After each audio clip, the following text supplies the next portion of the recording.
Alright, yeah, guys, don't say about to hop in a little reaction. The first things first, though. Just make sure you like that video up. You already know what it is. You gotta hit a little exit full screen, scroll just a little bit, like it, then full screen it back up. You feel me?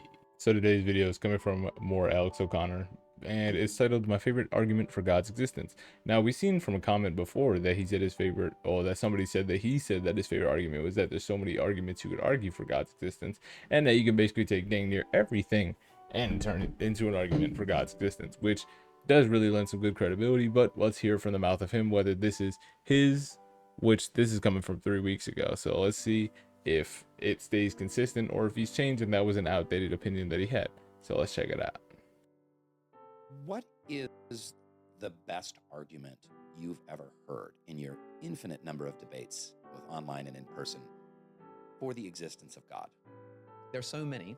I think there's even an argument for the existence of God that can be made just from the number of arguments for the existence of God. The fact that there's an argument from beauty, an argument from contingency, from ontology, from maths, from like any way you look, there's an argument for God. So you can always make an argument for God's existence from the sheer number of arguments for God's existence. Haven't heard that before. That's great. Depends what you mean. My favorite for a while has been the so-called ontological argument, where you sort of think God into existence. So I think it's quite fun. You can just do it from an armchair. It doesn't require any observation. I mean, that's quite fun. I mean, it goes back to St. Anselm, who is praying. He's writing down his prayer. And he sort of challenges you in a way. He says, can you conceive of the greatest conceivable being? Just think of the greatest conceivable being. So whatever qualities it has, power, goodness, all this kind of stuff, just turn it up to the maximal conceivable amount, right? And you got it in your head, you're picturing, you're thinking of just the greatest conceivable being. Okay, does that being exist in reality? Here's the problem. If you say no, then you're not doing what I asked you to. Because you can conceive of. But isn't that a limitation of the mind? I mean, yeah, but we talk about this in terms of the Baha'i faith, about God being the unknowable essence, and that men have created a God in their minds that they falsely worship, right? But we're not talking about God. We're just talking about the greatest conceivable being, which by definition, you can conceive of. You just go to the ends of your conceivability. Okay. Now, Anselm's like, you can conceive of that being existing just in your mind, or existing in your mind and also in reality. So if the thing you're picturing is something like a really powerful, really loving, really, great being, it kind of approximates what people call God. You can imagine that either just existing in your mind as you're thinking about it, or maybe it exists in your mind, but it also exists in reality. But if it exists in reality and the mind, then it's greater. It's got more existence, right? And so when you're just asked to conceive of the greatest conceivable being, if you're not automatically thinking of a being that exists in reality, then you're not thinking of the greatest conceivable being. But because you can think of the greatest conceivable being by definition, you're automatically thinking of a being that exists in reality. Therefore, this God must exist in reality. It's my favorite because it sounds a bit stupid. Stevens that. You're not buying it. We can't. He said, what about the greatest conceivable unicorn? This is the greatest objection to Anselm. People say, oh, well, you're just thinking God into existence, because what about the greatest conceivable unicorn? Like, okay, but what you've just done is limited your scope. Because I asked you to imagine... the one on the mug. Unicorn, right here. I was like, okay, imagine the greatest conceivable thing, right? And I'm like, that thing must exist in reality. Okay, well, the greatest conceivable unicorn has limited our scope, right? There could be a unicorn that you're imagining that's greater than another unicorn you're imagining, right?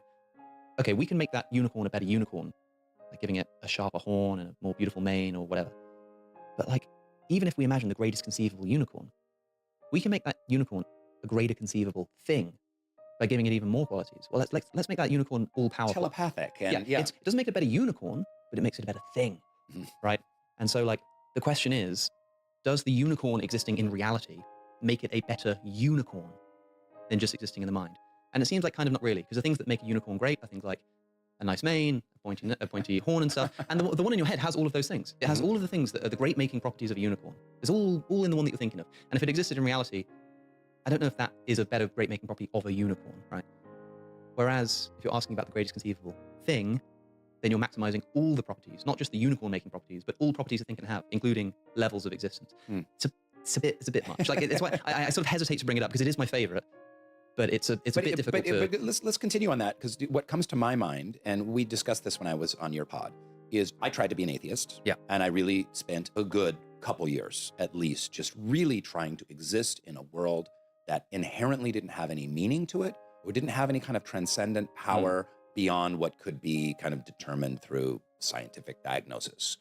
And it just didn't add up to me. It didn't make sense to me. It didn't work for me. It just didn't add up. I mean, I guess, what's the famous watch on the beach analogy of God? Yeah, the teleological argument. Yes, that if you're walking along a beach and you see a perfectly functioning Swiss watch, you're not going to go, oh wow, all of these elements just fell together here on this beach and created this beautiful, perfect Yeah. watch that's incredibly, you'd be like, there's someone made the watch. Yeah. When I deeply imagine a three-dimensional universe made of, energy, but, matter and atoms and dark matter, and there was a big bang, and there's galaxies, and that it just happened, it just existed, it just sprang into existence, and that there are, physical laws, and then somehow out of that chemistry became biology, and creatures were created, and there was paramecium, and then there was, little amoebas and whatnot, and then they evolved into creatures, and somehow we have a creature and we have a large consciousness, and we're having this conversation of this podcast. When I think of the totality of that, without any kind of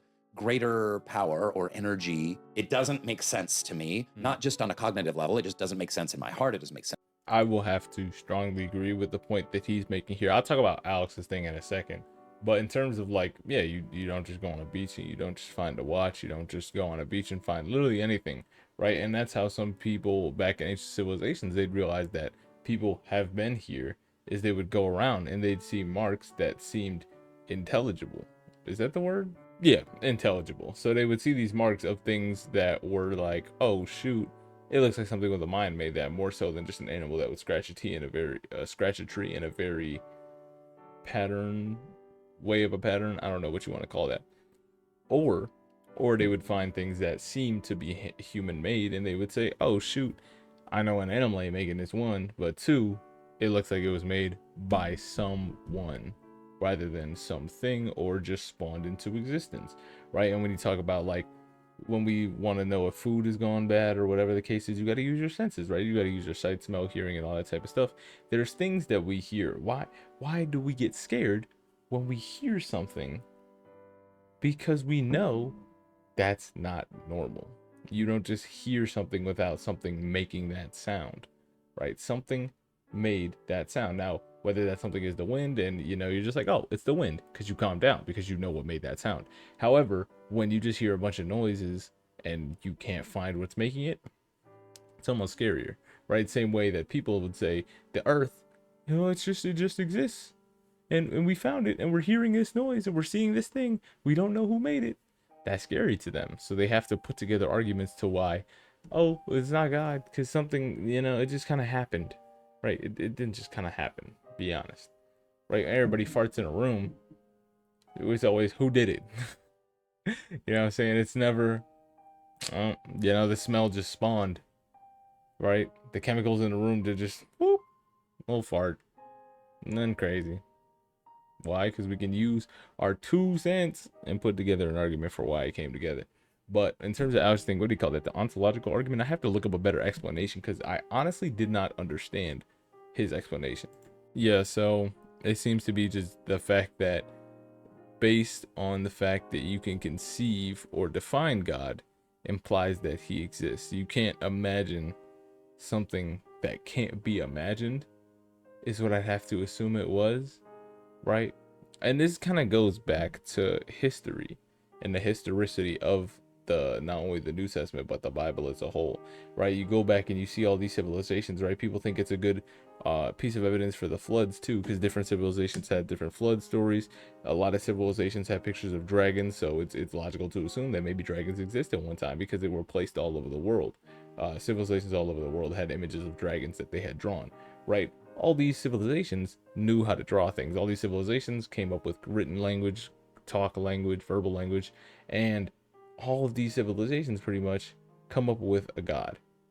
I think it's only logical to say that there's probably a god, and a bunch of other stuff just offshot from that, right? When somebody comes up with the iPhone, you get a bunch of other phones that ain't an iPhone, but they're still a phone, right? They still a phone, but they're not the iPhone. Sense in my life experience, when I picture all of that with some kind of greater unknowable energy beyond time and space coursing through it, it makes total sense to me. Mm-hmm. So does that go hand in hand with what you're talking about a conception of God? Because you can say, try and conceive of a universe without anything other than stuff and the properties that govern that stuff. There are 2 things to say here. One is that, like, can we understand how things like emergent conscious experience just appear in this universe if there's no God? But also, can we understand how there's like complexity without some kind of creator? On the first point, I saw a video the other day of a CPU in a computer, this tiny little microchip zoomed in on a microscope. And it's incredible. I mean, they are so tiny and just packed with little electronic functions. And I genuinely just don't understand how computers work. I do not understand how people get a bunch of like metal and copper and stuff like this and sort of arrange it in a particular way.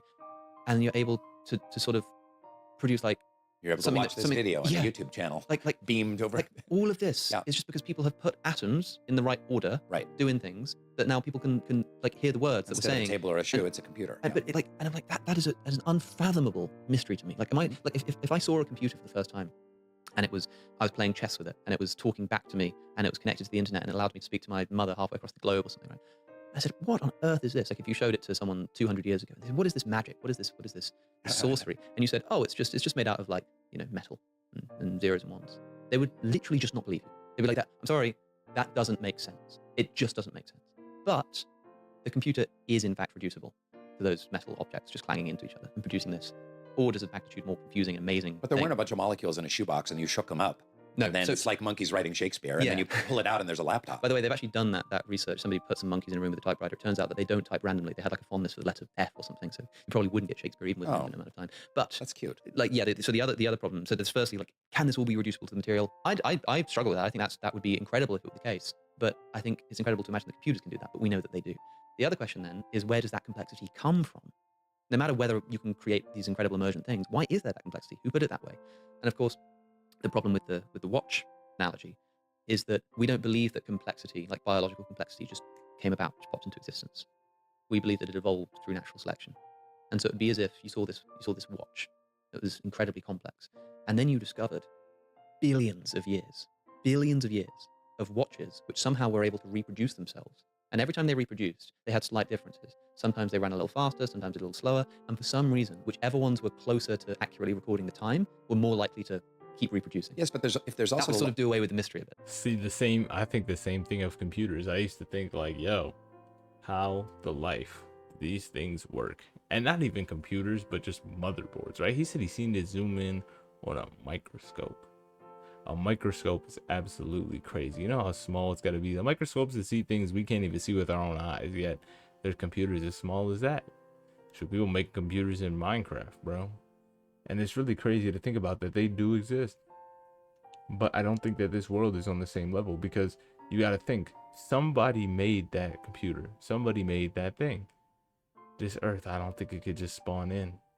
You're not going to get a watch. You're not going to get a motherboard, a computer, just by waiting around for things to happen. Somebody had to take the initiative to make it. And I cannot see it being any other way. But let me know what you guys have to say in the comments. Like, I'm trying to put myself in uncomfortable thinking positions, but it's just not working. So let me know what you think. All right, that's going to be the end of the video. Hope you guys have yourself a fantastic rest of your day. Peace.